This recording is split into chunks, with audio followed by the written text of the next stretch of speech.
চলে এসেছি আমার নতুন ব্লগে। তো তোমরা কেমন আছো? আমি অনেক অনেক ভালো আছি।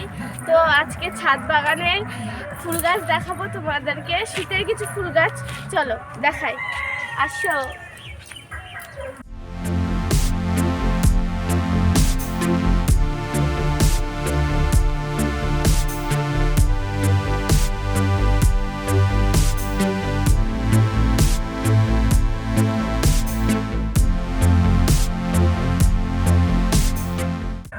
একদম গাছটা ভরে গেছে কড়িতে ফুলে।